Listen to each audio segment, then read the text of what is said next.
essa segunda formação, eu preciso da atenção de vocês, porque nós vamos falar um pouco sobre o que é a cultura de morte, né?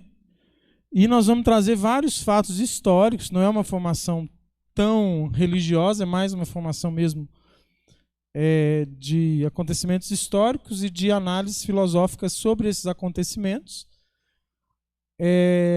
para a gente chegar mesmo na conclusão dessa chamada cultura de morte, né? Como nós estamos falando do homem, do pecado que ele fez no homem, uma das coisas mais graves do nosso tempo que o pecado fez foi levantar no meio da sociedade como um todo uma cultura de morte, uma cultura contrária à vida. Estão apagando ali porque o pincel novo ele não é muito fácil de apagar, não. Tá? Então vamos lá. O que é a cultura de morte? Eu vim para que todos tenham vida e a tenham em abundância, né? Vida plena em abundância. Bom, divórcio, aborto, controle de natalidade, eutanásia, ideologia de gênero, banalização sexual, gaysismo, suicídio assistido, feminismo radical, etc, etc, etc. Essas coisas têm algo em comum? Por que tem a ver o divórcio com o gaysismo? Tem a ver? Sim ou não? Não sei. Vamos descobrir, né? Bom, cultura de morte, predadora da civilização cristã. João Paulo II, quando escreveu a Evangelho Vitae, né, ou Evangelho da Vida, né, ele diz: encontramos-nos perante um confronto rude e dramático entre o mal e o bem, entre a morte e a vida, entre a cultura de morte e a cultura de vida. Não nos encontramos somente perante, mas inevitavelmente no meio deste conflito. Estamos todos ativamente implicados e não podemos iludir a nossa responsabilidade de fazer uma escolha incondicional em favor da vida. Esse nome cultura de morte, ele apareceu no primeiro lugar no mundo, foi nessa encíclica do Papa João Paulo II, na Evangelho Vitae, que é Evangelho da Vida, né? Que ele vem falar disso, né? Que nós estamos no meio de uma guerra entre a vida e a morte, entre uma cultura da vida e uma cultura de morte, né? E essa é a guerra que nós estamos vivendo. Todas essas coisas aqui fazem parte dessa cultura de morte, de uma mesma raiz cultural que promove todas elas. Mas como que isso foi acontecendo? Vamos lá. Aqui tem dois metacapitalistas, que é a primeira vertente dessa cultura de morte. O que é metacapitalistas? Metacapitalistas são os homens multibilionários. Hoje no mundo tem alguns metacapitalistas. Bill Gates, George Soros. Hoje são esses. Mas em 1839 nasceu John Davison Rockefeller, dono da grande Rockefeller, que eram ferrovias e várias indústrias nos Estados Unidos, se tornou um dos homens mais ricos no mundo na época. O John Rockefeller, ele era batista, ele era protestante, e aí o pastor dele era o Frederick Gates, que era o pastor batista que influenciava Rockefeller. Esse pastor leu um livro chamado O Evangelho da Riqueza. E ao ler esse livro, ele chama o Rockefeller e fala assim: aqui, ó, deixa eu te falar, você é muito rico, mas só que você precisa de dividir o seu dinheiro com os pobres. Você precisa ajudar. Você precisa dar dinheiro para as pessoas. E aí o Rockefeller primeiro, John Rockefeller, funda a Fundação Rockefeller, que existe até hoje. É uma fundação que promove diversos projetos no mundo todo. Com a influência desse pastor, ele cria então essa fundação, a Fundação Rockefeller. O objetivo da Fundação Rockefeller era a paz mundial. Esses objetivos começaram... vou voltar aqui só para você falar um pouquinho antes. Quando ele cria a Fundação Rockefeller, John Rockefeller cria pensando em promover desenvolvimento social em vários lugares dos Estados Unidos. Ele começa a financiar vacinas, a alfabetização de negros, porque os negros eram muitos analfabetos. Então ele faz muitos projetos importantíssimos e bons nos Estados Unidos, o Rockefeller primeiro. Porém, quando vem a Primeira Guerra Mundial, eles começam a entender que não adiantava fazer caridade se tivesse guerra. Porque, por exemplo, eles evitavam a morte de milhares de pessoas com uma vacina. vinha a guerra e matava muito mais do que aquela doença matava. Então eles começam a entender que mais importante do que promover esses projetos sociais era promover a paz mundial. Aí, o John Rockefeller II muda a Fundação Rockefeller, muda os objetivos dela para a paz mundial e um controle populacional. Por quê esses dois? Porque ele entende que para se ter paz, precisava de ter menos pessoas no mundo. E, na verdade, o crescimento populacional nessa época, ele estava, né, de vento em popa. Porque as pessoas moravam mais nas áreas rurais. E na área rural, por exemplo, um pai de família que morava na área rural, que tem lá a sua roça, tem lá sua criação, quanto mais filho ele tem, mais facilidade ele tem de fazer com que o seu serviço, né, rural cresça, concorda? Então, naquela época, ter filho era um sinal de prosperidade. Então, a sociedade vivia num crescimento populacional. Só que tinha uma teoria que dizia que ia faltar comida no mundo. Vocês devem até ter ouvido falar isso na escola. Que se crescer demais, vai aquecer o mundo, vai acabar a água, vai acabar a comida, né? São algumas coisas que foram implantadas desde essa época. Por quê? Porque eles tinham medo do mundo crescer demais, de ter esses problemas. E quanto mais gente, mais, na cabeça deles, facilidade de ter guerra. Porque mais gente, mais conflito, concorda? 2 pessoas darem certo é mais fácil. Agora 100 é mais difícil. Então, esses pensamentos deles levaram a Fundação Rockefeller mudar para ter 2 objetivos: a paz mundial e o controle populacional. Ou seja, precisamos diminuir o número de pessoas no mundo, não deixar crescer como está crescendo, e precisamos implantar a paz mundial. Como? A paz mundial: abolir a soberania das nações, implantar um governo único, um governo mundial forte, multiculturalista, sem identidade nacionalista. E 2, controlar o crescimento da populacional pela implantação ampla dos métodos contraceptivos e o aborto. E o neomalthusianismo. Esse neomalthusianismo é justamente essa teoria, né? Que era um novo malthusianismo. Que a teoria malthusianista, ela dizia disso, que quanto mais gente, menos comida, mais fome íamos passar. Então, se ia passar fome, melhor não ter gente. Que surge um novo neomalthusianismo, que é uma ideia nova de controlar a população para a gente não passar fome. Então, esses eram os objetivos principais da Fundação Rockefeller com John Rockefeller II, né? John Rockefeller II, ele assume a fundação em meados do 1940, mais ou menos. É a época que começam os primeiros métodos contraceptivos no mundo. A década de 30 foi a primeira vez que se falou em evitar filho numa relação sexual. Até então, nunca se tinha falado de método contraceptivo. São os primeiros momentos que se fala de contracepção. E é tão interessante isso, porque a contracepção ela veio trazendo uma história, né, que vem, nós vamos falar muito disso ainda, mas que vem desde 1930 transformando a sexualidade. Foi uma transformação que vivemos na sexualidade. A contracepção trouxe uma transformação. E ela surge aí, com John Rockefeller II, porque ele começa a pensar no controle populacional, né? Aqui a gente fala da ONU. A ONU foi pensada para criar um governo único? Não. A ONU ela foi criada em 1945, o primeiro presidente da ONU foi um brasileiro, só que eles criam ela para ter diálogo, coisa comercial e tudo mais. Só que as fundações viram na ONU o lugar de criar um governo único. E aí a ONU é transformada e invadida por grupos feministas, por grupos dos metacapitalistas, e hoje eles controlam a ONU, né? Toda a agenda da ONU hoje é para tentar diminuir a soberania das nações. Soberania das nações, ou seja, a nação ela tem o direito de fazer do seu país a cultura que ela quer, administrar da forma como ela quer, né? Hoje nós não temos tanta liberdade mais e tentam tirar ainda mais, né? Cada dia que passa, com o crescimento do globalismo e a ideia globalista de que o mundo é um só e de que todo mundo tem que ver a mesma coisa, vai diminuindo a soberania das nações. Isso, para a cultura de morte, foi ótimo.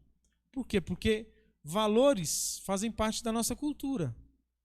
Né? Por exemplo, Brasil. Né? O Brasil tem hoje 86% de cristãos, segundo o último censo de 2010. Acho que de 2010 mesmo. Não sei se foi o último censo, mas no censo de 2010, 86% de cristãos. Aí, por exemplo, nós somos uma cultura de valores cristãos, concorda? Com esse número tão grande de cristãos. Quando você tira a soberania das nações e tenta fazer uma coisa multiculturalista, você começa a destruir aqueles valores e culturas próprias desse povo. E é tão interessante que eles pretendem muito cultivar a cultura indígena, manter o índio no meio do mato, mas aquela cultura de família, de raiz cristã, não, essa tem que acabar. Estão entendendo? Assim, há uma engenharia para fazer isso. Mas vamos lá, que nós vamos entendendo tudo.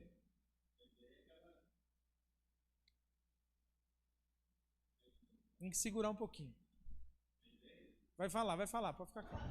E a ideia é até aquela questão de uma religião universal, né? Sim, sim. Valores que todos partilhem, que todos nós vivamos aqueles valores. Que bonitinho, mas ofendendo, tirando a possibilidade de outras culturas existirem. Eu vi uma frase essa semana, que é uma frase multiculturalista de religião, que dizia o seguinte: minha religião é o amor. Minha religião é o amor. Meu templo é o mundo. Meu templo é o mundo. Meu altar... Ai, gente, eu vi num carro escrito assim.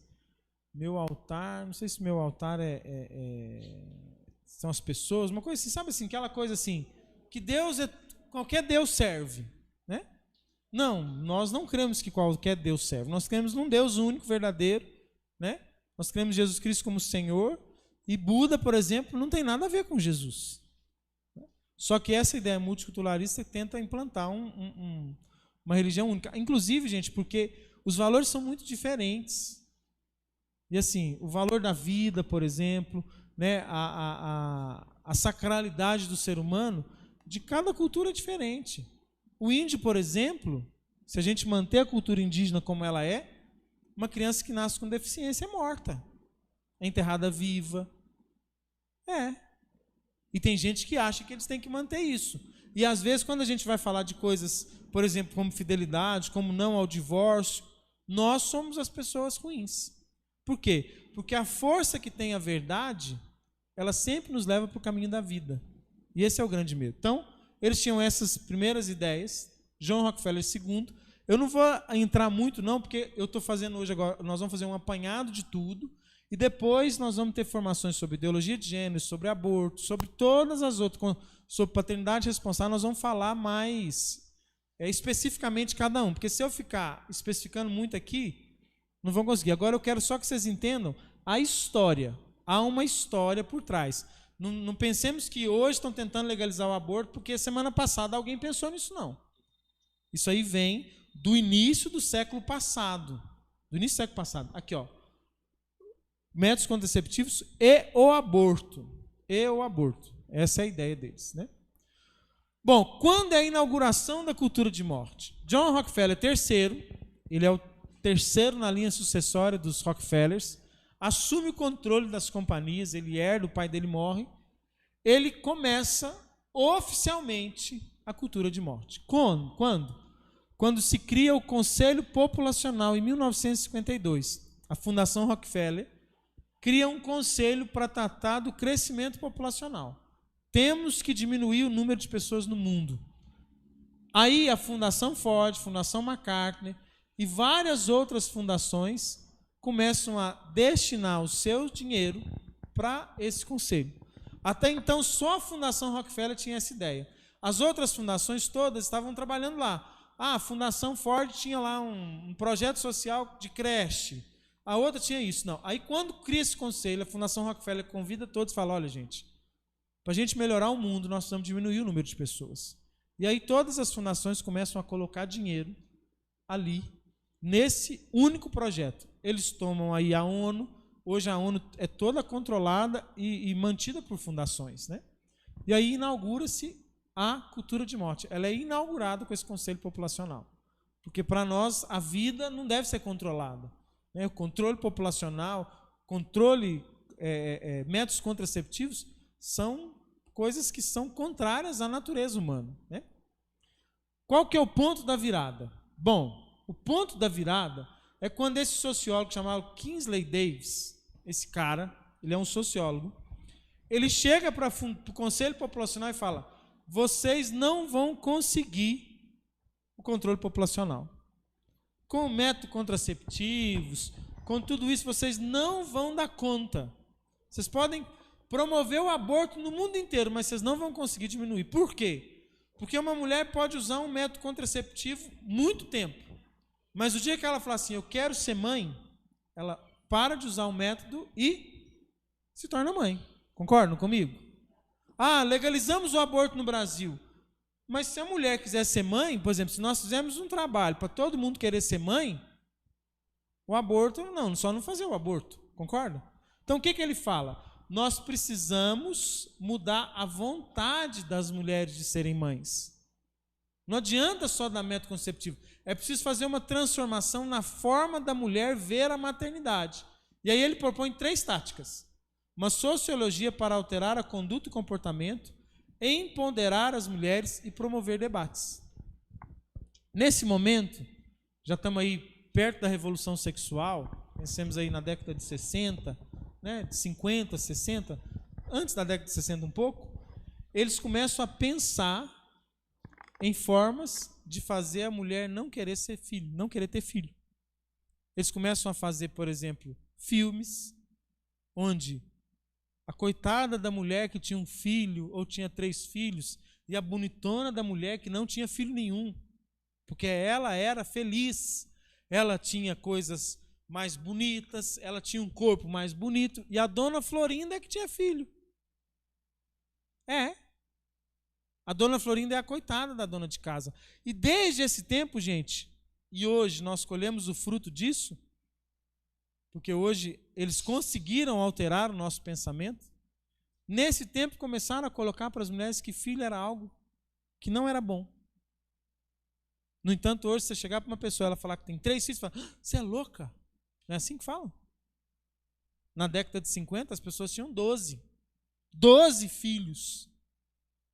11 filhos. Eu tenho um amigo, Diego, de Belo Horizonte, conheci ele já há uns 5 anos, ele tem 9 filhos.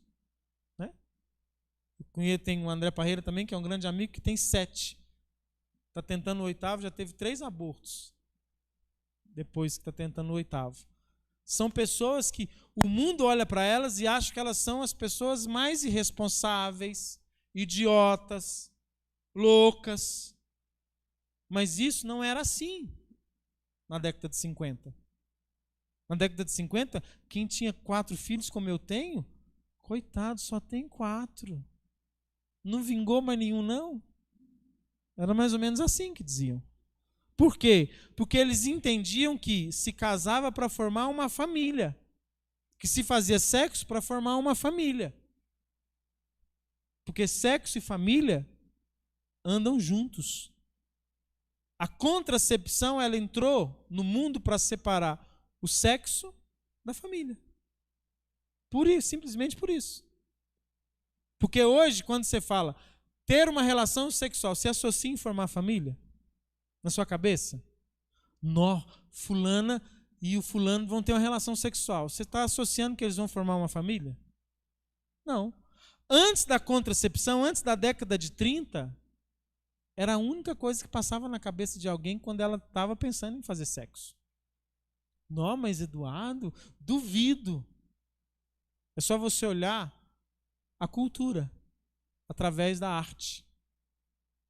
A arte, na década de 30, por exemplo, a música que fazia sucesso na década de 30, na década de 40, eram músicas que falavam de compromisso. O pessoal ia para os bailes, para as noites, dançar um com o outro, paquerar, e a música que cantava é: Tu és divina e graciosa, estátua majestosa do amor. E numa parte dessa música fala assim: sonho um dia levar-te ao pé do altar e remir meus desejos e depois cobrir-te de beijos. Ou seja, primeiro eu sonho em te ter como minha esposa para depois eu poder te cobrir de beijos. E aí não só beijos, mas tudo que tiver direito, depois de casados. Esta era a música que fazia sucesso. Sabe assim, você ia lá, vamos lá, o cara vai pôr uma música bem de sucesso para a gente poder romanticamente olhar nos olhos e se apaixonar. Punha essa. Hoje, quando a gente vai olhar nos olhos, se apaixonar se der, mas para poder dar uma pegada, que música que toca? Vocês estão me entendendo? Que era assim que se pensava? Aí eles conseguiam fazer uma alteração da conduta e o comportamento. Como? Filme, novela, e é o que fazem conosco hoje. Hoje, gente, eles conseguem mais rápido do que antes. Porque antes, por exemplo, lançava um filme nos Estados Unidos e demorava anos para chegar no Brasil, chegava aqui preto e branco, né? Alguns não tinham nem fala, mas já estavam fazendo engenharia social na nossa cabeça. Hoje não, hoje eles saem, rede social, né? Tem um documentário que está inclusive na Netflix, por incrível que pareça, que fala que na internet não se vende produto. O produto é você. Você é o produto. Eles estão querendo transformar você para te oferecer para alguém. Você é o produto. Ah, chega lá uma coisa querendo vender para mim. Não. Eles querem o quê? Transformar o nosso pensamento para a gente comprar o produto que eles querem. Então, ou seja, nós somos o produto. Porque você muda o produto de acordo com o cliente, certo? Tem um cliente que precisa de uma janela. Eu vou fazer uma janela para o meu cliente, certo? A internet fez o contrário. Ela faz a gente para a janela que eles têm. Não é a janela para nós, mas é nós para a janela. Nós nos tornamos o produto. A engenharia social que fazem isso através da mídia. E é o que fizeram conosco. Empoderar as mulheres. Gente, vocês já viram falar de empoderamento feminino? Em algum lugar? O tempo todo. E o que era empoderar as mulheres? Levar a mulher para o mercado de trabalho, tirar a mulher de dentro de casa. Ser dona de casa é ruim. Né? Eu fico assim, fico triste, porque o que fizeram com as mulheres foi uma covardia. Porque pensa comigo. A mulher, ela tem 2 filhos, marido, casa, e ainda tem trabalho. Ou seja, ela ainda tem que trabalhar, ela tem que ficar o dia inteiro no trabalho, depois ela tem que chegar em casa, aí ela tem que cuidar do filho, aí ela tem que arrumar a casa, aí ela tem que fazer tudo. Ah, não, mas divide com o marido. Mas não dá para dividir igual. Existem algumas aptidões próprias dela. Concordam? Vocês não acham que ela perdeu, não? Meu avô e minha avó foram casados mais de 50 anos. Os dois davam muito certo. Minha avó, às vezes, trabalhou para ajudar o meu avô. Mas sabe como que ela fazia? Trabalhava em casa. Ela fazia uma quitanda para vender, ela fazia um salgadinho para vender. Era assim que ela fazia. Por quê? Porque ela tinha que criar os filhos. E ela nunca se sentiu oprimida. O meu avô sempre trabalhou, depois que aposentou, continuou trabalhando para dar uma vida melhor para a família. Sempre tratou minha avó muito bem, né? Esses dias eu estava na casa da minha mãe, chegou uma mulher lá vendendo joia, sabe? Aquelas mulheres que vendem joia. Muitos anos que eu não via isso, que as mulheres que abrem aqueles negócios, aquelas bolsas pretas, assim, que tem um tanto de trem lá, parece uma joalheria ambulante.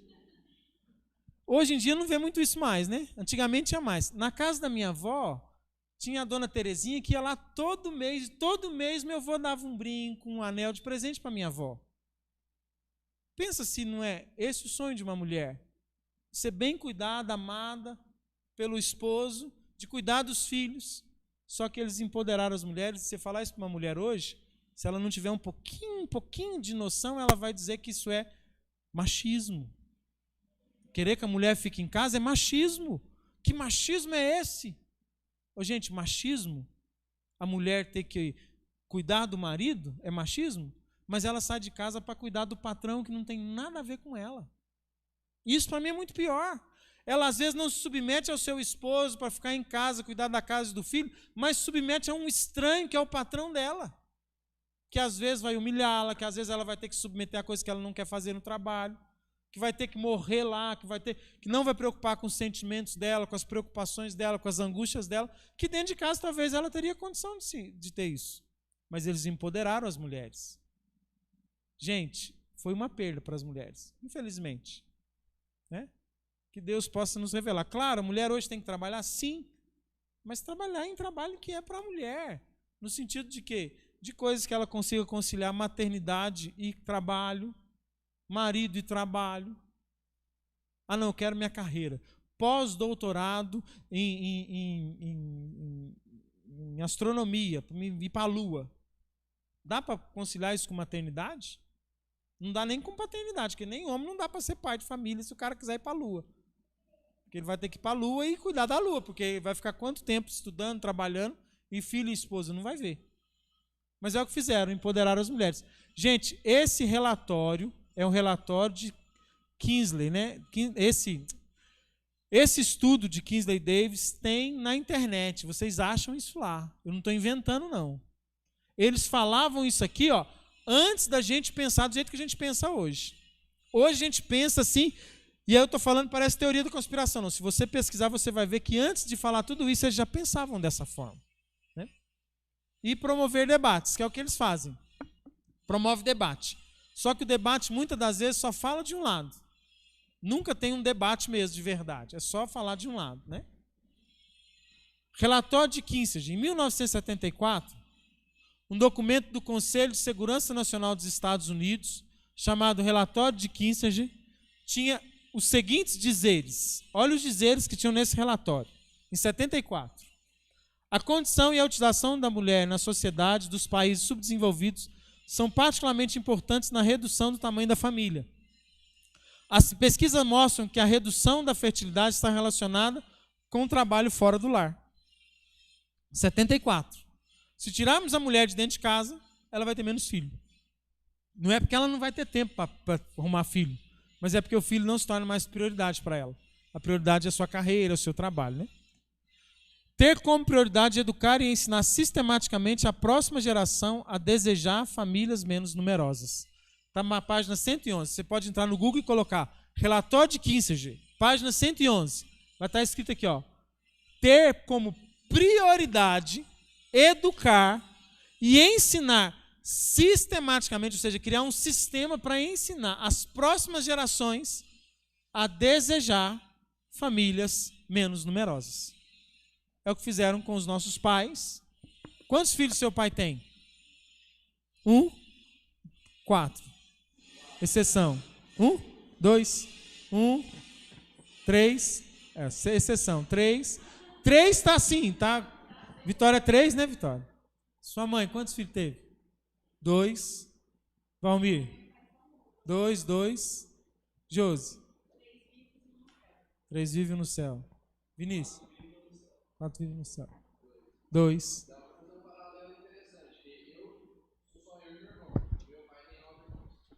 É. 10 irmãos. E, gente, quem teve 4, 5, eu ouso dizer que alguns foram escapulidos. É ou não é? Nossa Senhora, escapuliu mais um. Não foi por desejo. Gêmeos, né? Mas olha só, a maioria são 2. Gente, quando a Carla ficou grávida da Luísa, terceira filha nossa, nós tínhamos a Letícia, o Lucas. É o sonho de qualquer casal do século atual, ter um menino e uma menina, e pronto, acertei, vou ter um casal de filhos, um menino e uma menina, casa de 3 quartos, o menino tem o quarto dele, a menina tem o quarto dele. Vocês estão entendendo assim, o plano ideal de família, que é o ideal hoje. Eu estava no plano ideal. Aí a gente teve a Luísa, minha mãe falou assim, meu filho, você já tem um casal, você é tão instruído, para que ter mais filho? Como se ter filho, a ideia dos nossos pais, ter filho é para gente não instruída. Família pobre é que tem muito filho. Família que não tem estrutura, que tem muito filho. É ou não é? É só a gente olhar na novela. A mulher que tem muito filho é aquela desdentada, sem roupa, que mora na favela. Aquela bem inteligente, socialmente reconhecida, ela tem o quê? 2. 2. Não, ela tem 2 filhos. E é um menino e uma menina. Porque se puder escolher e se puder abortar, eu tenho uma menina, se eu puder abortar todos do sexo feminino, não tem problema não, porque eu não posso ter mais de 2, eu quero só um menino agora. É o que fizeram conosco. Deu certo essa educação, pode dizer, Josi. E no caso, dá uma tristeza imensa, né? Quando tem um casal casado na Igreja Católica que fala que tem um filho e a pessoa pergunta, por que você não arruma outro? Fala, Deus me livre, estou custando a dar conta de um, arrumar outro, né? O caso do meu chefe é assim, né? E eu falo que eu quero ter 5. Eu falei, você é louca? Quer ter 5 o quê, minha filha? Na hora que você tiver um, você vai... essa é a frase. Quando você tiver um, você vai ver. Eles falam isso. Mas aí a gente fica sem saber o que falar, sabe? No meu caso, eu não sei se eu falo só com testemunho ou se eu falo de verdade o que a igreja fala. Depende da liberdade, da oportunidade, entendeu? Porque tem hora que não adianta falar, não tem hora que o testemunho que vai dizer. Mas tem hora que a gente tem a oportunidade também que a gente não pode se calar, né? Eu tenho 4 e para muitos já é muito, né? Ter 4 já é muitos filhos, né? Muita gente fala assim que quando eu chego nos lugares eu encho qualquer festa. Eu escuto muito disso, né? Hã? Vocês vão encher... Não, mas sua família enche a festa, né? Chegou a tropa. A gente escuta muito disso. O testemunho diz mais, mas em alguns momentos é preciso dizer, entendeu? Uma vez estava com minha mãe e minha tia no carro, e aí a minha tia entrou e falou, nossa, que carro grande, hein? Mas também que esse tanto de menino que você tem, né? E ela tem 2 filhos, e um filho dela nem filho tem, da minha idade, não tem filho, e o outro tem só 2. Eu falo, pelo menos a minha velhice está garantida. Coitado de quem não tem filho, vai morrer no asilo. Já falo de cara assim para a pessoa já começar, porque é a realidade, gente. Eu não tenho filho, eu vou morrer como? Nós estamos apertados para cuidar dos nossos pais idosos. Porque nós vamos ter que dividir com um irmão, ou 2 no máximo. É fato. Ou com nenhum. Ou sozinho. E aí a gente pensar, se eu tiver o meu pai e minha mãe doente, na cama, precisando de usar uma fralda, porque o idoso passa por isso. Como que eu vou fazer sozinho? 24 horas, cuidando dele.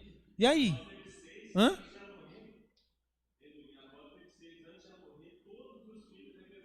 Claro.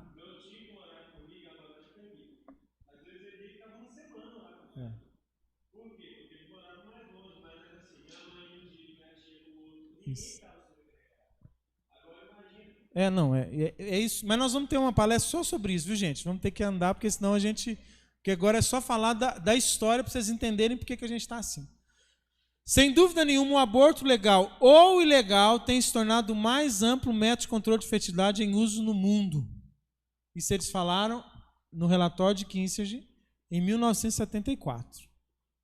Em 1974, eles queriam já promover o aborto. O governo dos Estados Unidos, porque esse aqui é o Conselho de Segurança Nacional dos Estados Unidos, o governo dos Estados Unidos, até o governo Obama, na verdade assim, quando entravam os democratas era dessa forma, quando entravam os republicanos parava. É sempre essa troca. Os democratas promovem o aborto, os republicanos param de promover o aborto. Eu não estou querendo fazer propaganda para nenhum político, mas isso é a história. O governo Obama destinava bilhões de dólares para a promoção do aborto no mundo todo, financiando as fundações que fazem aborto, como a Planet, que tem no Brasil e que tem em vários lugares do mundo. Por exemplo, na África, né? A hora que a gente for falar do aborto, eu vou contar um caso para vocês. Não posso contar agora, senão eu esqueço lá, né? Que eles chegaram no sul da África, né? A Fundação Rockefeller, com o Conselho Populacional, chegaram lá para implantar o aborto. Porque aquele povo pobre, passando fome, vai ter filho. Mas ter filho passando fome é melhor o aborto. Não é melhor o aborto. Melhor a gente fazer uma política de desenvolvimento econômico, de superação da fome do que é o aborto. Mas eles chegaram lá no sul da África e lá não tinha energia elétrica. Não tinha energia elétrica. Chegaram cidades inteiras sem luz elétrica. E a única máquina que eles tinham para levar para aquele lugar que fazia aborto era elétrica. Aí eles voltam para os Estados Unidos e aí eles falam assim, nós precisamos de ajudar lá, porque lá não tem energia elétrica. Aí o que a gente faz? Precisamos inventar uma máquina que faz aborto sem precisar de energia elétrica. Aí eu pergunto para vocês, estavam preocupados com o povo? Porque se estivesse preocupado com o povo, o que eles iam falar? Nós vamos gastar muito dinheiro lá e pôr energia elétrica para todo mundo. Não, nós precisamos de uma máquina que faz o aborto sem precisar de energia elétrica. E, são bilhões. Esse atual governo dos Estados Unidos cortou, no primeiro dia de governo, ele cortou todo o financiamento público para o aborto. Evitou milhões de abortos no mundo. Milhões. Sempre há essa troca nos Estados Unidos. Governo democrata promove aborto. Governo republicano não. E a mídia, que é financiada, porque assim, gente, os metacapitalistas, esse pessoal é o povo que tem o dinheiro no mundo. É o povo que tem o dinheiro no mundo. É o povo, por exemplo, que vai num canal de televisão grande e põe sua propaganda. Por exemplo, essas grandes fundações, Ford, por exemplo. Ford é um inventor do carro. Imagina, o cara que inventou o carro, o automóvel. O cara tem dinheiro. E Bill Gates, por exemplo, que Microsoft, muito dinheiro, a Google, todas essas empresas estão ligadas a essas fundações. Seja prestando serviço para elas, seja participando das ações delas. E elas que pagam as propagandas da televisão. Aí vocês têm que entender assim, há uma ligação total. E a mídia, então, é mantida por quem? Por os que querem promover isso. Que patrocina a novela, que patrocina o filme, que patrocina todas as coisas que tem. Aí, a gente se depara com uma mídia que sempre fala mal de um certo tipo de governo e bem de outro tipo. Por quê? Porque um compactua com a agenda, o outro não. Só isso. É simples. Todo governo não progressista no mundo, todo governo conservador no mundo é atacado pela mídia, porque recebe dinheiro para isso. Não estou querendo fazer propaganda eleitoral, não é isso não. Entendam, porque todo governo tem seu erro, todo governo tem problemas, seja o Trump, seja o Bolsonaro, todos têm problemas. Mas entendam a ligação que se tem, principalmente nos Estados Unidos, no Brasil nem tanto, mas nos Estados Unidos, principalmente lá, a ligação que tem. Por que no Brasil nem tanto? Porque o governo do Brasil, o que ele barra nisso é não aceitar entrar, porque ele não tem dinheiro para financiar. O Brasil não financia aborto, porque não tem dinheiro. Agora os Estados Unidos financia. Então, por exemplo, entra um governo que no segundo dia de mandato, né, ou no primeiro, não sei, corta todo o financiamento de aborto, o que as grandes fundações vão fazer? Promover que esse governo não presta. Porque ele não pode voltar, porque se ele voltar, ele vai cortar de novo. E é isso que a gente vê. Por quê? Porque quem paga propaganda é a Coca-Cola. A Coca-Cola, por exemplo, ela investe milhões em propaganda. Então, a própria Coca-Cola, que faz parte dessas fundações, dos metacapitalistas, quer que a mídia fale da agenda dela, senão eu não vou pagar a sua propaganda. Eu vou chegar e falar assim, ó, aqui, ó, eu vou fazer propaganda aqui na televisão, mas aqui, nós temos essas pautas aqui que são importantes para nós. Precisamos que vocês promovam elas. E as pautas o que pode e o que não pode falar. O que deve e o que não deve falar. Hã?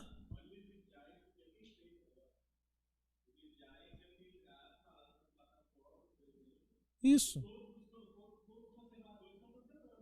No YouTube, por exemplo, o YouTube, conforme o que você põe no YouTube, eles te censuram. E assim, mas censuram pornografia? Não pornografia em si. Mas, por exemplo, tem filmes no YouTube contrário ao aborto que são tirados, são censurados. Eu postei no Instagram meu um pedacinho daquele filme não planejado, No Planet, né? Que é o filme que fala do aborto. O Instagram tirou do ar. E se eu insistisse em colocar, ele cancelava a minha conta. Por quê? Agora, se eu colocar lá pró-aborto, eles não cancelam. Vocês estão me entendendo? Há uma engenharia social financiada em toda a mídia. Em toda a mídia. Né? Bom, a segunda vertente. A primeira vertente é o povo que tem dinheiro. A segunda vertente são os chamados marxistas. Né?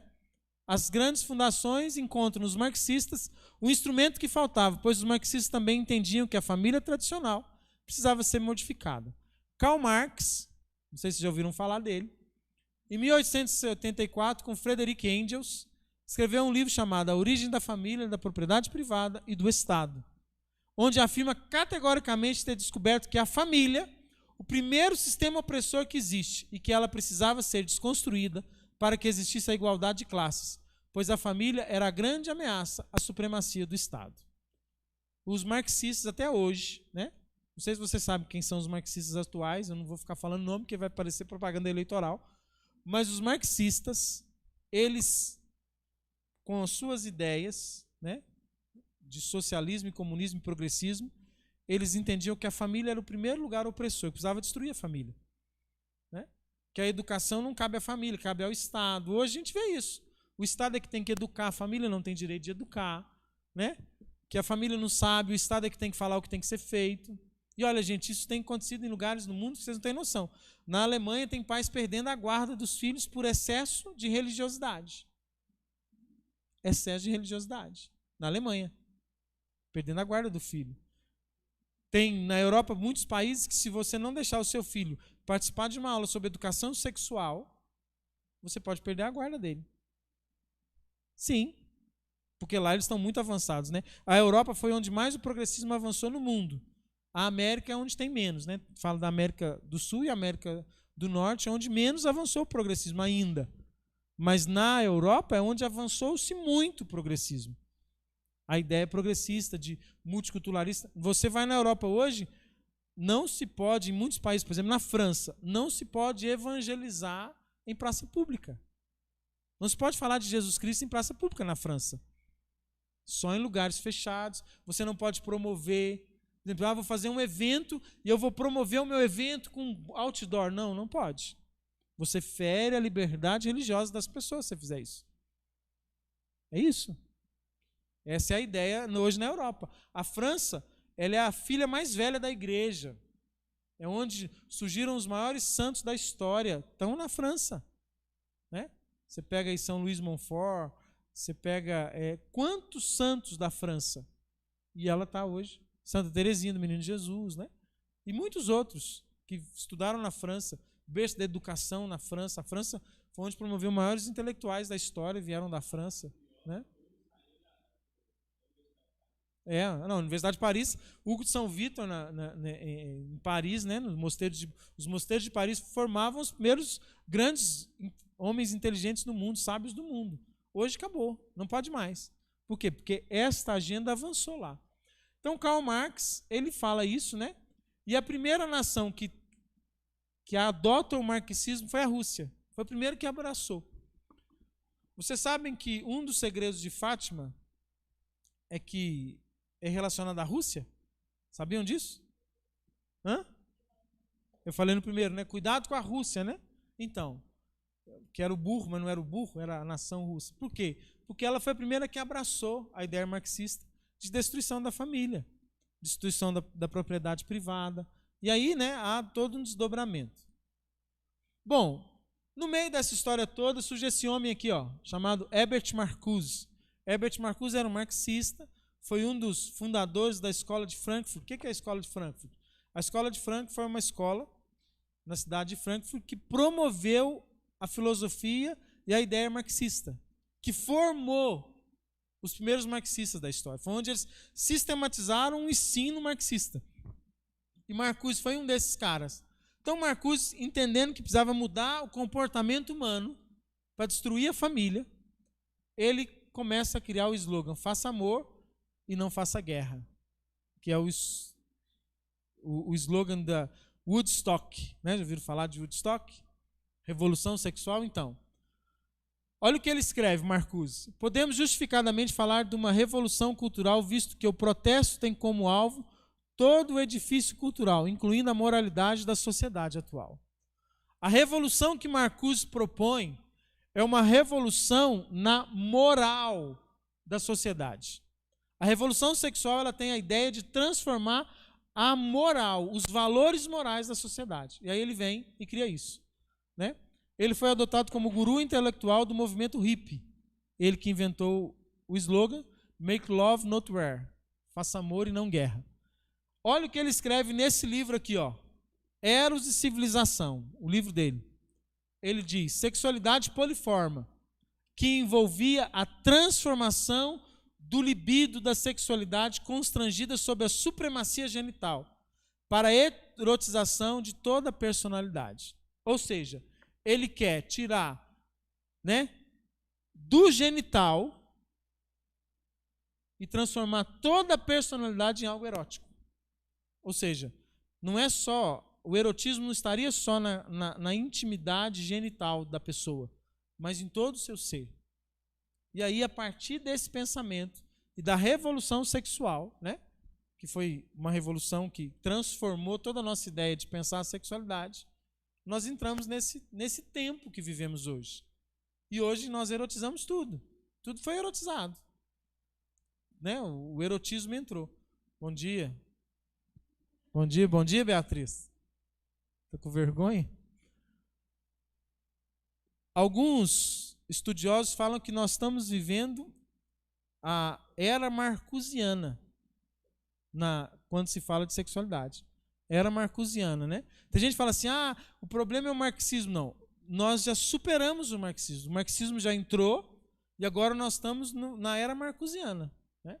A cultura marcusiana, que é a cultura de que tudo é sexo e tudo é sexualidade, que tudo vale no sexo, que o prazer acima de tudo, que a gente tem direito do prazer, que ter prazer é o grande fim do ser humano.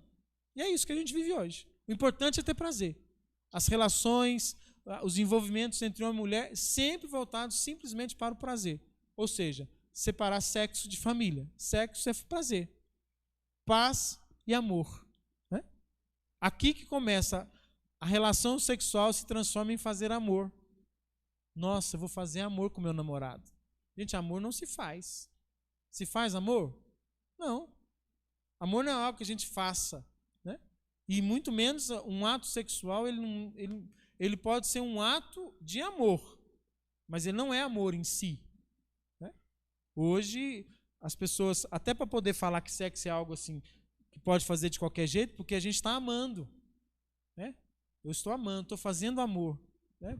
Tudo surge da ideia desse homem. Esse homem traz toda essa ideia. Né? A revolução sexual na década de 60, ela fez uma verdadeira transformação que é tudo que nós vivemos hoje, em termos de sexualidade, em termos de homossexualidade, em termos de contracepção, tudo teve o seu ponto ápice na revolução sexual, que implantou tudo isso. Né? Mudou o jeito de vestir, a revolução sexual que traz mudança no jeito de vestir, né?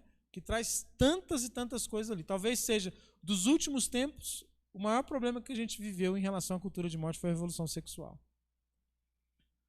Além da revolução sexual, que é desse marxista Marcuse, teve essas duas mulheres lindas. Olha como é que ela é bonita, olha que feminilidade, né? Que é Margaret Sanger e Sulamita Firestone. Elas afirmam que a mulher precisava ser liberta da biologia, da conduta sexual tradicional da maternidade e entregar a função da maternidade, da educação dos filhos à sociedade. Elas diziam que a família precisava ser ameaçada. Gente, se você hoje for para uma faculdade em áreas humanas, vocês vão ouvir falar só bem de Sulamita e de Margaret. Elas são idolatradas. Elas são idolatradas. E elas escreveram isso. Se você ler nos escritos dela, isso está escrito. A mulher precisa ser liberta da sua biologia. Minha filha, você tem que ser liberta da sua biologia. Aí surgem as aberrações. Ontem eu recebi uma mensagem de um amigo, de uma postagem no Twitter, de uma notícia, de que uma mulher, ela quis se tornar homem, porque ela é homem.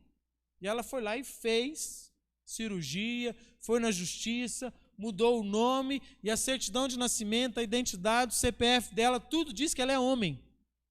Agora ela é homem.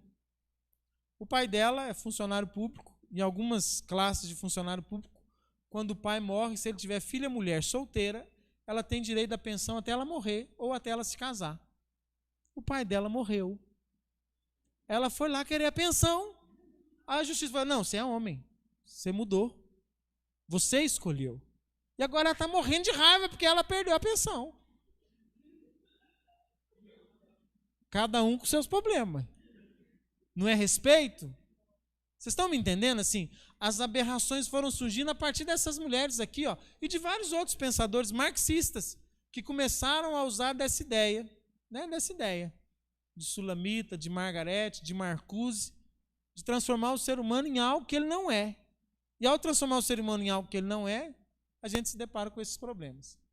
E entregar a educação dos filhos à sociedade. A sociedade. Né? Tinha um slogan de um governo marxista no passado que dizia que era a pátria educadora. Ou seja, quem educa era a pátria. É verdade. Diz Vitória. Quando você fala, a gente tem que parar, porque Nossa Senhora da Aparecida, ela vai falar, gente. Aumenta o volume aí, por favor. Tem que ligar.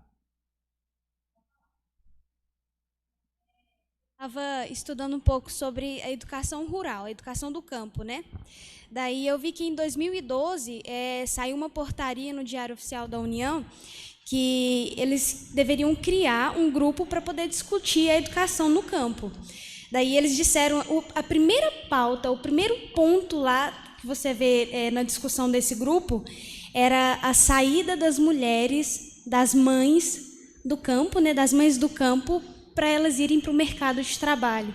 E lá estava falando os grupos, né? Quem eram essas pessoas? Lá estavam falando os movimentos sociais, as feministas, né? Isso. E o primeiro ponto de pauta era exatamente a saída da mulher de dentro de casa para a criação de creches para deixar os filhos para que elas possam sair de casa.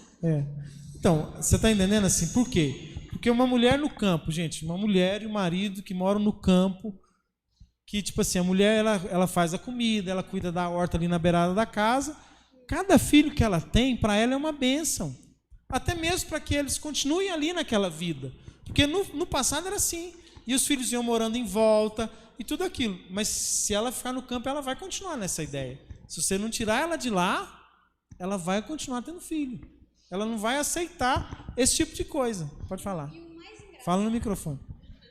E o mais engraçado é que eles estavam falando lá que as famílias eram monoparentais chefiadas por mulheres. Eu pensei assim, gente, de onde que está saindo essa pesquisa? Porque qualquer lugar que você for do campo, uma mulher que chefia, ela pode cuidar dos filhos, cuidar da casa, mas quem sai é o homem. É o homem que sai para poder... Não, até porque o serviço do campo, a mulher não dá conta dele. Exatamente. Ela não tem físico para o serviço do campo. A gente vai na roça e a gente vê os caseiros das roças, as pessoas que moram na roça, né? Mas a ideia também é mudar os dados, né? Vocês já viram falar de dados do aborto no Brasil? Nos debates? Um dia chegaram assim, morre 1 milhão de mulheres por aborto no Brasil. Eles já falaram isso. Em audiência pública, na Câmara Federal, em documentos. Gente, sabe quantas mulheres morrem grávidas no Brasil por ano? Grávidas, não é do aborto não, grávida. A mulher está grávida e morreu. Sabe quantas? Chuta. Se morre 1 milhão por aborto, deve morrer mais grávida, né? Porque a que está com aborto está grávida. Aí morre fazendo aborto 1 milhão e mais aquela que morre de trombose, mais aquela que morre de pré-eclâmpsia, que morre de outras coisas. Quantas você acha que morre no Brasil? 7 milhões? Mortes de mulheres no Brasil, de mulheres no Brasil, são 200 mil mulheres por ano que morrem. De mulher, não é grávida, mulher que morre. 200 mil por ano. Mas se você for numa audiência pública de uma feminista, ela vai falar que morre 1 milhão de mulheres por aborto no Brasil. O Lula um dia deu uma entrevista que a gente tem que jogar números. A gente joga números e depois a gente vê o que dá. Quando ele falou na ONU que tem 4 milhões de crianças no Brasil pedindo esmola. Imagina se tem 4 milhões de crianças pedindo esmola no Brasil. Ele falou isso antes de ser presidente para poder se eleger. Os amigos falaram com ele assim, meu filho, se tiver 4 milhões de crianças pedindo esmola no Brasil, o Brasil só tem criança na rua. Porque eles jogam números, é o que você falou. Aí as mulheres são as que tomam conta das casas, que estão... Mentira! É mentira. Mas promovem debates mentirosos para nos convencer. Vamos lá. A contracepção. A contracepção foi uma das primeiras armas apresentadas pelos pensadores e promotores da cultura de morte, pois trata-se de um meio para evitar que a vida venha à tona. O Conselho Populacional, em 52 e 59, sob a presidência do ex-empresário das ferrovias e líder eugenista Frederick Osborn, investe no desenvolvimento do DIU, dispositivo intrauterino, e na promoção de centros mundiais de estudos demográficos. Em 60, surge a pílula anticoncepcional. Foi a descoberta nos Estados Unidos por um quarteto inusitado. A enfermeira ativista pelos direitos das mulheres, a contracepção, Margaret Sanger, essa aqui, gente boa. O cientista Gregory Pincus, o ginecologista e obstetra John Rourke e a bióloga e feminista Catherine Mercomic, sei lá, responsável pelo financiamento. Essa aqui que arrumou o dinheiro, o resto só fez os estudos. A pílula anticoncepcional, né? Queria um método científico de controle de natalidade, algo mágico, que permitiria à mulher fazer sexo tão frequentemente quando desejasse, sem engravidar. Trata-se de um desejo razoável, em sua opinião, apesar dos negativas recebidas ao longo dos anos por diversos cientistas. Essa mulher era Margaret Sanger, contra o jornalista Jonathan Haidt no livro The Birth of the Pill. Aí eu vou ler o resto não, né? Sex and Law Revolution. O nascimento da pílula como 4 pioneiros reinventaram o sexo e criaram uma revolução, né? Eles, ao inventar a pílula, foi o grande auge da revolução sexual. O ápice da revolução sexual foi a pílula anticoncepcional. Que hoje, meus irmãos, você falar contra a pílula anticoncepcional, nós vamos falar também daqui, mais para frente, só disso. É a mesma coisa de você jogar pedra na mãe. Você falar mal da pílula, você está jogando pedra na mãe sexta-feira da paixão. Você bateu na mãe sexta-feira da paixão, é menos grave que falar mal da pílula. Porque a pílula, Nossa Senhora, foi a libertação das mulheres. Tá. Mais tarde nós vamos ver o que Paulo VI falou e o que aconteceu com a pílula anticoncepcional. Porque até então parece que está tudo resolvido com ela. Mas nós não sabemos o que foi a degradação da mulher a partir da pílula. E tudo a mesma turma, né? Não, a gente imagina que resolveu. As mulheres agora são livres. Tá bom. É desse momento, É a engenharia social. Eu quero só que vocês tenham paciência, que eu estou fazendo a passagem de tudo e depois nós vamos entrar em cada um. A próxima é ideologia de gênero, depois aborto, depois contracepção. Vão ser as 3 próximas formações seguidas. Nós vamos falar disso. Só um comentário. A pílula anticoncepcional está tão comum hoje em dia, está tão incentivada, que eu conheço uma professora que, para conseguir um cargo, para conseguir dar aula na escola, ela teve que se consultar e começar a tomar um determinado tipo de pílula. Ah, não. Isso aí, meu amigo. Eu trabalhei na TIM e um dia a nossa back office ficou grávida, que era a mulher que passava os contratos. O chefe chegou e falou assim, olha, eu estou disponibilizando pílula anticoncepcional para todas as mulheres. Porque uma mulher grávida no trabalho é um problema para o empregador. Porque ela tem licença maternidade. Depois que o filho nasce, gente, quando tem filho pequeno, uma vez por mês ele tem que ir no médico. E a mulher tem que se ausentar e tem o direito de se ausentar do trabalho para levá-lo no médico. Vocês estão entendendo? No capitalismo, mulher grávida trabalhando é um problema, né? Então é melhor dar pílula anticoncepcional mesmo. Ele não falou brincando, não. O chefe nosso falou que, quem quiser pílula eu compro. Eu vou pagar pílula para as mulheres aqui do trabalho. Mas, poxa, né? Se sonhasse. Bom, cultura de morte e teologia do corpo. O que isso tem a ver? A cultura da morte, para alcançar tanto o controle populacional como a igualdade de classe, é preciso realizar uma mudança na estrutura social e, para isso, é necessário alterar a família tradicional. Teologia do corpo. A confusão acerca da moral sexual envolve um perigo maior do que geralmente se pensa. O perigo de confundir os principais caminhos da existência humana, no amor e responsabilidade. Para conseguir o que querem, esterilização da mulher, ideologia de gênero, aborto, sexo livre, utilitarismo, eles precisam combater 3 coisas. 3 coisas eles têm que combater. A família, a natureza humana e a ciência, ou seja, deturpar os dados científicos.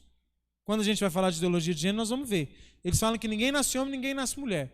Poxa, não tem como a gente falar isso, porque a gente nasce com XX, XY, né? Não é isso? Isso ninguém muda. A gente nasce com aparelho reprodutor diferente, hormônios diferentes.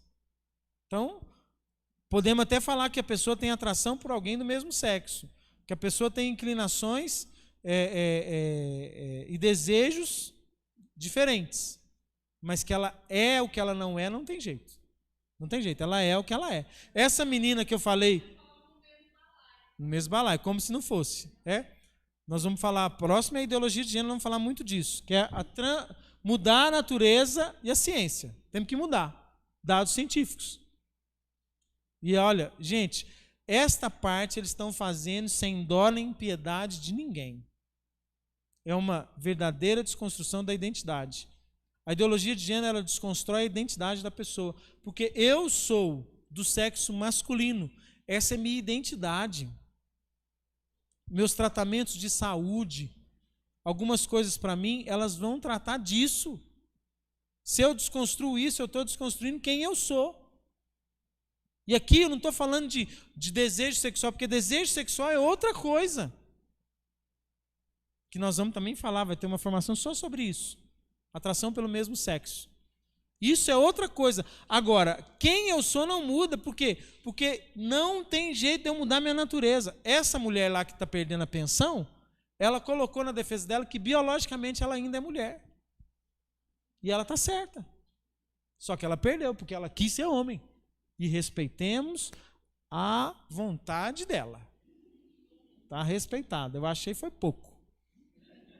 Fato. Ela poderia ter vivido uma vida com alguém do mesmo sexo? Bom, isso aí já era opção. Respeitemos as opções, apesar de termos as nossas convicções. Mas querer ser quem você não é, aí já não tem jeito, gente. E olha, podemos fazer cirurgia por fora de tudo, mas por dentro continuamos o mesmo. Os mesmos hormônios, a mulher continua sendo cíclica, continua tendo seus ovários, continua tendo seu útero. Isso não muda.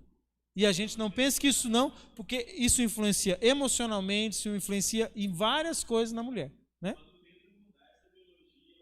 Não, aí não tem jeito. Os médicos nem fazem, essa aí não tem jeito. Mudar a natureza humana é ciência, acabar com a família tradicional. Gente, família hoje, se você perguntar em qualquer lugar, o que é família? A família é todo mundo que se ama. Vocês são minha família, nós somos a família, o meu cachorro é minha família, todo mundo é a família. É, ué. E se você falar assim, família é pai, mãe e filhos, parece que você está agredindo eles.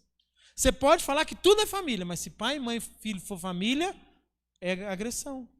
Porque a família tradicional, e eu vou dizer para vocês, a família tradicional é o que mais eles querem combater. Sabe por quê? Nós estamos falando aí de gente que tem 7 filhos, que tem 9 filhos, que todo mundo fala mal. Mas o povo, quando vê, os olhos brilham. Repara para você ver. Quando você vê uma postagem de uma família com tanto de filho, a gente para, aquilo nos atrai. E é todo ser humano, é assim. Todo ser humano. Olha, eu tenho N pessoas da minha família que criticam a gente ter 4 filhos. Mas todos falam assim, nossa, que maravilha da sua família. Que gracinha da sua família. E eu tenho só 4. Nossa, mas que linda aquela foto da sua família. De todas as postagens que eu posso postar, Jesus morrendo na cruz.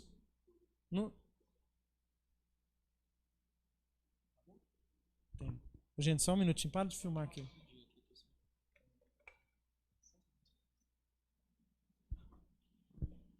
Aí a gente, por exemplo, eu posto uma foto da minha família, todo mundo fica louco. Porque isso atrai. A família tradicional, gente, não tem jeito de lutar contra ela. Ou eles destroem, ou ela vai vencer. Porque ali está a verdade do ser humano. E não existe verdade igual. Quando você via seu avô, sua avó, na noite de Natal, com tanto de filho em volta, um tanto de neto, fala que isso não é o sonho de qualquer ser humano. Passar um Natal desse. Ah, não, meu sonho de Natal é ficar só eu e minha mãe, só nós dois em casa, a gente come, vai dormir e não faz mais nada. Vai dizer que isso é sonho de Natal? Não, Natal é quando tem muita gente, o vô e a avó estão ali, os presentes, o Papai Noel. Você está entendendo aquelas coisas bem tradicionais? É o que a gente gosta. Por mais que eu me sinta o progressista, o feminista, o ista que seja, eu quero a família tradicional. Ela me encanta. Se você pegar uma criança pequenininha, ela fala, um dia eu vou casar com meu marido, nós vamos ter o filho. Naturalmente é esse. Se não mudar, se não acabar com a família tradicional, não acaba. E a Igreja Católica, sua continuidade histórica. Aí, quando a gente fala isso, tem gente que fala assim, não, mas que pretensão é essa? A Igreja Católica? Sim. É a única instituição que está presente em todos os continentes, com valores únicos e iguais em todos os continentes, que preserva a família tradicional. Gente, a força da igreja porque ela traz a verdade, traz Cristo, ela é algo que não tem igual. Ah, mas tem os protestantes também, só que eles não estão juntos. Você pensa comigo, você conhece alguém que mora na roça? Não conhece? Lá na comunidade rural? Lá já tem internet, né? Já chegou tudo. Mas antes de chegar isso lá, o que tinha lá que reunia o povo? Uma igreja. E aí eles reuniam lá, não era? E aquele ponto de referência ali era o único ponto. E que até hoje, é o mais forte de todos. De todos. Ah, mas é o mais forte de todos. No Brasil, em 2015, eles tentaram colocar no Plano Nacional de Educação ideologia de gênero. Não conseguiram, por força da igreja. Foram padres e leigos católicos que foram lá, brigaram e não colocaram. Aí o MEC fez o quê? Nós vamos colocar nos planos municipais. Não vamos pôr no federal, mas vamos pôr em todos os municípios. Eles perderam mais de 90% dos municípios. Porque os católicos, houve um grito católico, que foi tão interessante, isso foi o seguinte. Começou com alguns padres, Padre Paulo Ricardo, Padre Zé Eduardo, e aí alguns leigos, Felipe Neri e alguns outros juntos, começaram a falar disso a nível nacional e a mandar mensagem. E primeiro a renovação carismática com os grupos de oração abraçaram a causa. Só que o negócio tem um ponto de partida, assim, o negócio foi uma mudança. Foi o dia que o secretário nacional da CNBB fez uma carta alertando todos os bispos do Brasil quanto aos planos municipais de educação sob ideologia de gênero. Dom Leonardo fez uma carta alertando todos os bispos. Nesse dia, era perto da festa de Corpus Christi. Vocês imaginam a festa de Corpus Christi no Brasil? É uma festa que reúne milhões de pessoas. E os bispos começaram a falar nas homilias das festas de Corpus Christi. Gente, isso fez com que em quase todos os municípios do Brasil não passasse gênero. Foi uma derrota que eles não esperavam. Sabe o que é falar assim? Nossa, estava tudo programado para a gente falar de ideologia de gênero nas escolas e deu errado. E a pedra que a gente tropeçou nela foi a Igreja Católica.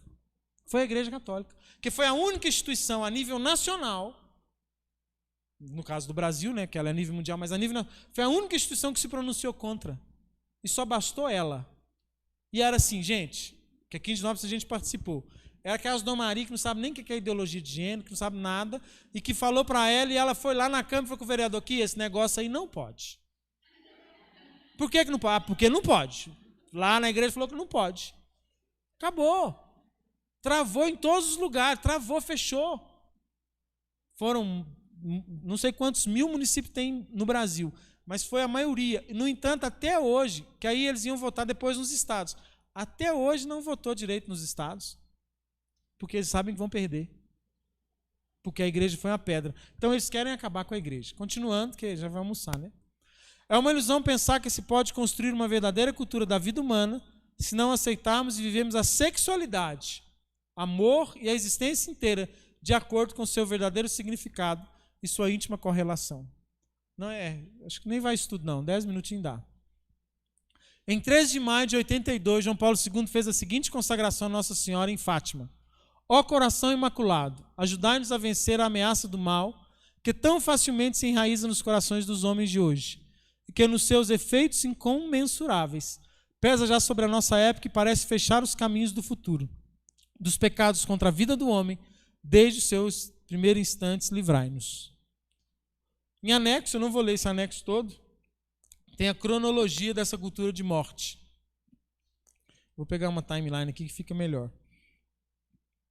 Cadê meu trem, gente?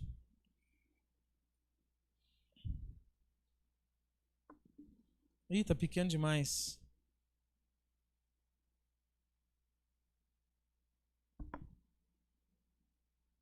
Aqui é uma cronologia da cultura de morte, de uma forma mais sintetizada.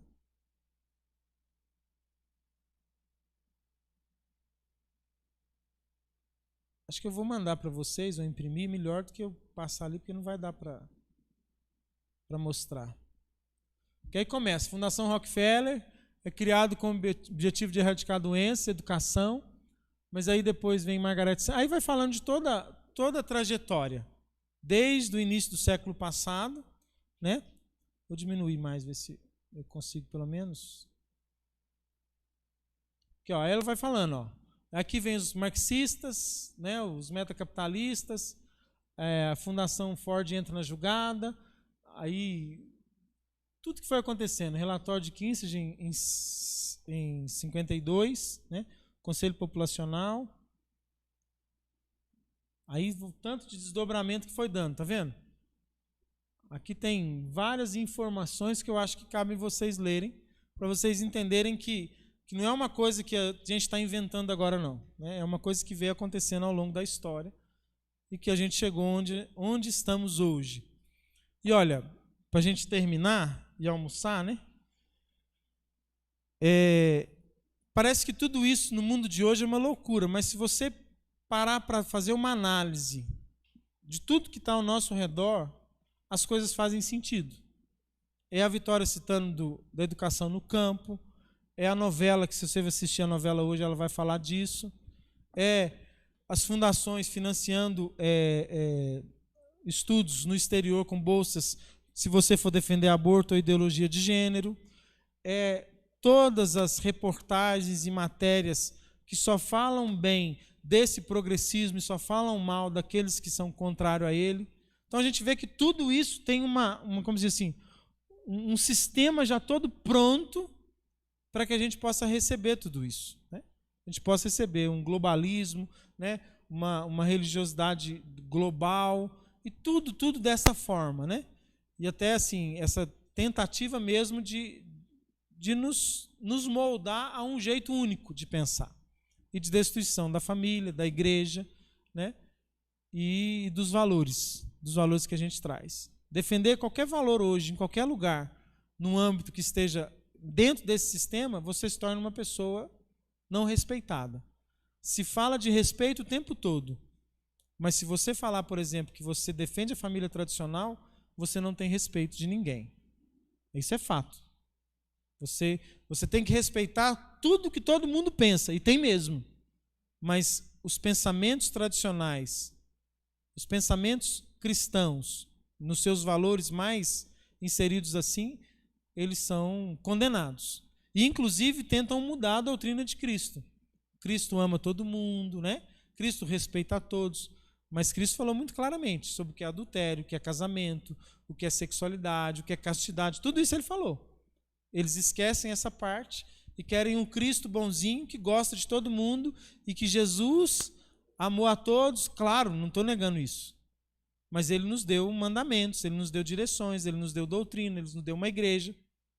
E aderir a Cristo é aderir inteiro, não é só partes. Né?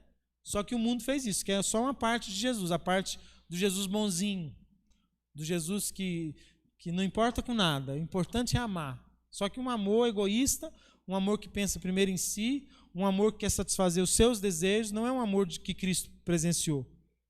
Não é um amor que Cristo deixou. O amor de Cristo é aquele ali, ó. Esse é o amor que Cristo falou que a gente tem que viver. Quando Jesus mandou a gente amar, mandou amar assim, ó. Mandou amar do jeito que se fala que é amor hoje. Então é preciso a gente entender isso, que às vezes ouvir tudo isso que a gente está ouvindo e tudo mais que vamos ouvir, lá fora parece que a gente é os ETs e aqueles que vão ser atacados. Aí a gente vê o nível de respeito. Nós vamos ser atacados, mas se nós falarmos qualquer coisinha de qualquer outra pessoa de opinião diferente, eu tenho que respeitar. Ninguém precisa me respeitar, mas eu tenho que respeitar os outros. É porque, na verdade, não querem nos respeitar. E nem querem nosso respeito. Querem mudar o nosso jeito de pensar. É diferente. Uma coisa é eu respeitar como você pensa. Outra coisa é eu querer que você não pense desse jeito mais. O que querem não é respeito. Querem mudar a nossa forma de pensar. Querem colocar ideologias como o único jeito de pensar. Um jeito único de pensamento. E só esse jeito que vale. Quem pensa diferente, não vale. É isso que querem fazer e que tem conseguido, infelizmente, tem avançado muito essa pauta. Né? Graças a Deus, nós tivemos uma pausa na política, principalmente por causa da eleição dos Estados Unidos, como eu disse para vocês, em relação ao aborto e em relação a várias outras coisas. Eu não conheço Donald Trump, eu não sei se ele é bom ou ruim enquanto pessoa, mas os republicanos, eles são os políticos conservadores nos Estados Unidos. Ah, mas no Brasil também tem. Mas nós só damos conta hoje de também sustentar o que a gente sustenta no Brasil, enquanto ideias conservadoras, porque os Estados Unidos hoje têm um governo conservador, que preserva a família, que é contra o aborto, que dá liberdade religiosa. Né? A liberdade religiosa nos Estados Unidos, no governo Obama, dos democratas, né? Vamos falar do grupo, né? Porque não é a pessoa, é o grupo. Os pastores tinham que enviar os seus sermões por escrito para órgãos do governo ver o que eles estavam falando nas igrejas, para ver se eles não estavam com discursos preconceituosos. Daí você tira a conclusão. Né? Isso é até naquele filme Deus Não Está Morto, não sei se vocês já assistiram aquele filme, tem uma parte do filme que o pastor tem que levar os discursos dele para uma pessoa do governo. Aquilo era lei no governo Obama. Quando entrou o governo republicano, ele cancelou na hora. Não, liberdade religiosa. Vocês podem, dentro do tempo de vocês, pregarem a doutrina que vocês quiserem. Vai lá quem quer. Que é o fato, gente. Eu sou a favor de liberdade religiosa, não é só para cristão, não, para qualquer pessoa. Liberdade religiosa. Se você quer ser de Umbanda e lá dentro do terreiro de Macumba, você corta a cabeça da galinha, você quer ir lá e viver aquilo lá? Seja livre. Isso é liberdade. Entendeu?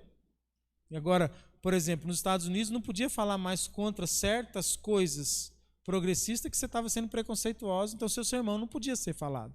Você podia ser multado, punido e até fechado a sua igreja. Isso era lei nos Estados Unidos. Mudaram agora, de novo. Aí partido comunista, aí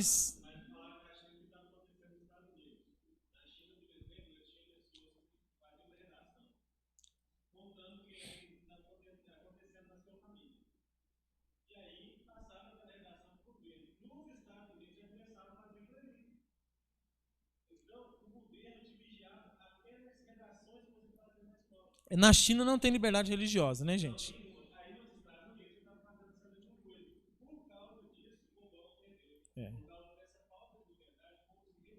Mas é porque assim,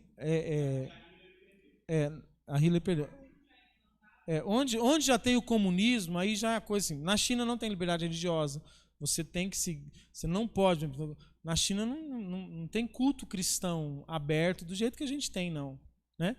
Quando a gente fala de cristofobia na ONU, é porque em muitos países, os cristãos estão sendo mortos. Estão sendo proibidos de se reunir, estão sendo proibidos de ler a Bíblia, estão sendo proibidos de ter seus cultos. Isso não se fala na grande mídia. Por que não se fala? Por que não se fala em milhares de cristãos que são mortos mensalmente no mundo? Porque são cristãos. E não só católicos, protestantes também. São mortos. Por que não se fala disso na grande mídia? Porque ela é financiada por quem quer que a igreja tenha menos força. É só você entrar na internet e falar: onde se mata cristão no mundo hoje? Você vai ver inúmeros países, inúmeros. Os cristãos são mortos, são perseguidos, são proibidos de ter seus cultos. É uma verdadeira perseguição hoje. Hoje, a religião mais perseguida no mundo é o cristianismo. De todas. A mais perseguida no mundo é o cristianismo.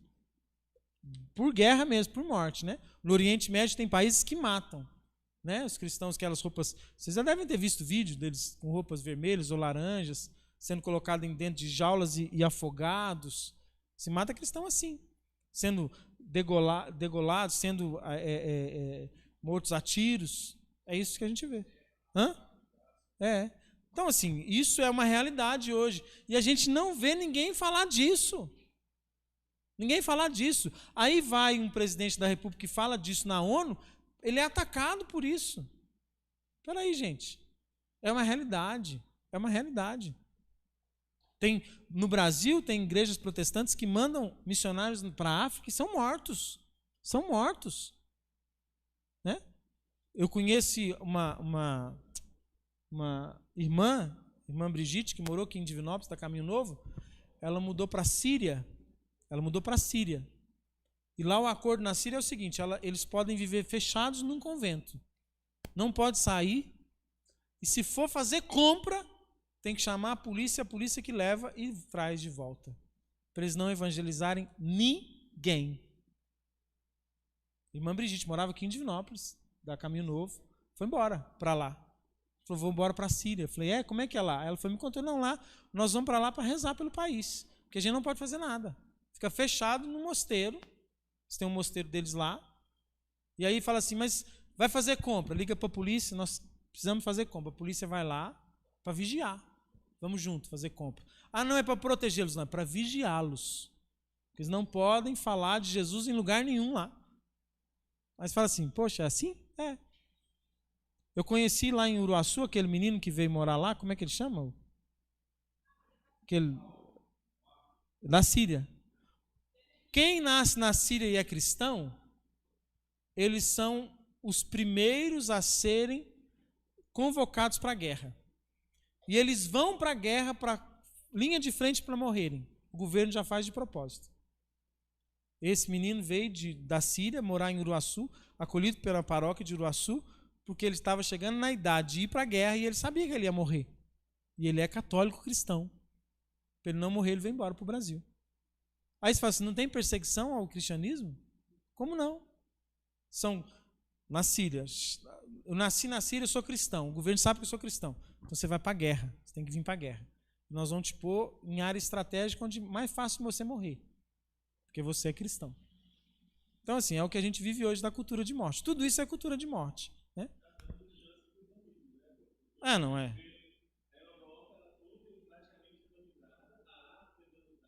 Uhum.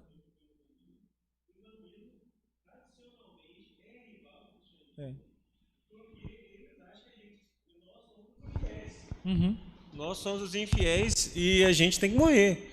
E infelizmente os muçulmanos não gostam, não acreditam no que a gente acredita e eles não têm compaixão dos cristãos. Onde o cristão está, o muçulmano faz de tudo para que ele morra. Infelizmente não existe tolerância conosco. E aí vai chegando, vai deixando esse pessoal tomar conta. E infelizmente, depois tem até alguns dados, vi um site assim, que mostra que a partir do momento que um país chegar a 25% de muçulmanos, você não contém mais não. Nós vamos falar um pouco disso também dessa questão